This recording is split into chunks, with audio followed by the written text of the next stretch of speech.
Recently Shaheen Shah Afridi ने Instagram पे एक स्टोरी लगाई है कि जो मेरे ख्याल में इंटरनेट पे बहुत वायरल हो रही है, काफ़ी उस पर चहमगुइयाँ हो रही हैं कि यार मेरे सब्र का ना इम्तिहान ना लें। अब मेरे ख्याल में सबसे पहली बात तो ये है कि पीसीबी को, जो भी जितने भी सोशल मीडिया के खिलाड़ी हैं, इनके जो हैंडलर हैं, उन पे कोई ना रूल्स एंड रेगुलेशन लगानी पड़ेगी कि यार आप इस तरह की स्टोरी क्यों लगाते हैं जो बाद में आपको क्लेरिफाई देना पड़ेगा। मुझे भी ये लग रहा है इस पे शाहीन शाफरी को बाद में क्लेरिफाई करेगा। हालांकि कुछ लोग कह रहे हैं कि ये उसने डिलीट कर दी, लेकिन अभी मैंने चेक की है तो अभी भी स्टोरी वैसे की वैसे ही है। इससे पहले भी एक दफ़ा वो दे चुके हैं, उस पर भी उन्होंने बाद में क्लेरिफाई दिया था, 2023 से पहले की बात है। खैर, अब शाहीन शाह अफरीदी कह किसको रहे हैं कि मेरे सब्र का या मेरे इम्तिहान ना ले, अगर मैं अपनी आई पे आ गया तो मैं ये कर दूंगा वो कर दूंगा।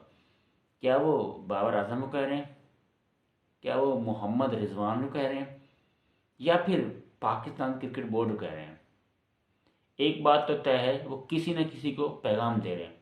अब इन तीनों में से किसको दे रहे हैं, ये तो मेरे ख्याल में आने वाले वक्त के साथ साथ ही पता चलेगा। अभी इस बारे में कुछ नहीं कह सकते।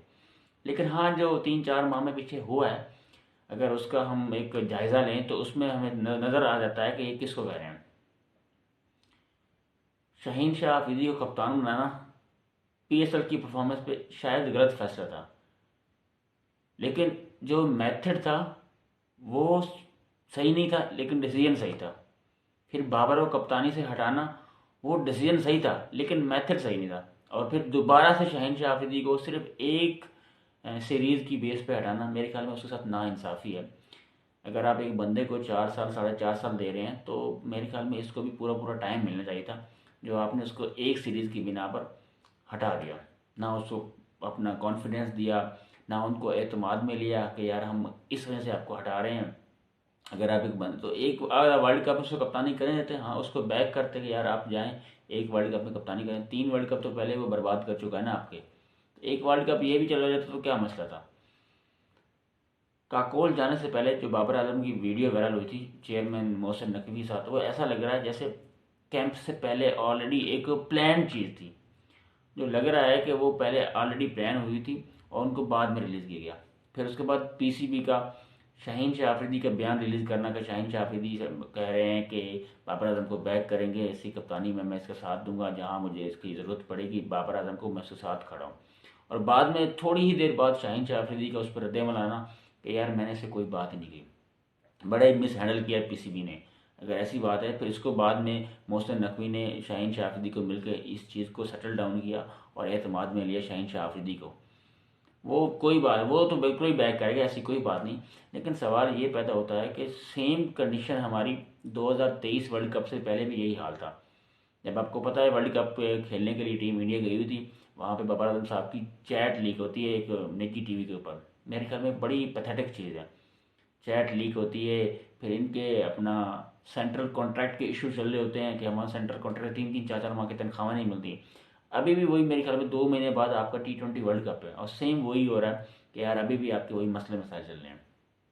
अब शाहीन शाह अफरीदी, सुनने में आ रहा है कि इस सीरीज़ के अंदर शायद उनको ब्रेक दी जाएगी या 2 या 3 मैच में शायद नहीं खिलाया जाएगा। लेकिन मेरा मानना ये है कि शाहीन शाह अफरीदी को अपना पूरा सीरीज़ खेलनी चाहिए, क्योंकि अगर वो मैच नहीं खेलेगा तो अगर बैठेगा एक साइड पे बेंच के ऊपर तो मेरे ख्याल में उसके दिमाग में हज़ार बातें आएंगी। वो अच्छी होंगी, नेगेटिव होंगी। जाहिर सी बात है जब बंदा नहीं खेलेगा तो नेगेटिव बातें ही आएंगी। तो शाहीन शाह अफरीदी को मेरे ख्याल में इस पूरी सीरीज़ में खेलना चाहिए। हाँ, आप अगर रोटेशन पॉलिसी है तो 1 से 2 मैच में आप उसको आराम करके अब्बास अफरीदी को या मोहम्मद अली को, जो भी आपका पीएसएल का हाई परफॉर्मर है, आप उसको आजमा सकते हैं। लेकिन आप उसको मुकम्मल नहीं बिठाएं। अब बाबर आजम के साहब के ऊपर बात आई, मेरे ख्याल में अब बाबर आजम सारी इस चीज़ की क्लैरिफाई कर सकते हैं कि यार आखिर ये सारा मामला क्या है। अब ऐसा तो है नहीं कि बाबर आजम एक साइड पे बैठ जाएंगे, वो तो पूरी सीरीज़ खेलेंगे और इस सीरीज़ के अंदर जज करेंगे। खासकर जो यंगस्टर आए हैं इसमें इन्वॉल्व होंगे, जो अपना T20 वर्ल्ड कप के लिए पाकिस्तान को रिप्रेजेंट करेंगे, उनको लेके। तो अभी देखना ये तो वक्त के साथ साथ ऐसा रिवील हुआ है कि शाहीन शाह अफरीदी की इस स्टोरी के पीछे बैकग्राउंड क्या है, आप बता सकते हैं। लेकिन जो हम मुझे समझ में आ रहा है वो यही 3 बंदे ही हैं। या तो फिर वो बाबर आजम को डायरेक्टली स्ट्रेट फॉरवर्ड कह रहा है, पैगाम दे रहा है, या पीसीबी को कह रहा है, या फिर वो इसको मोहम्मद रिजवान कह रहा है। लेकिन एक बात तो क्लियर है कि शाहीन शाह को हटाना शायद डिसीजन सही हो सकता है, लेकिन जिस मेथड से किया गया है ना वो प्रोसेस गलत है। सेम एज जैसे बाबर आजम को कप्तान बनाया था, सरफराज को हटाया था। तो ये तो एक लंबी कहानी है, लंबी बहस है। तो मेरे ख्याल में वक्त के साथ पता चलेगा कि शाहीन शाह अफरीदी ने मिलाकर आखिर एक डायरेक्टली ये मैसेज दिया किसको है।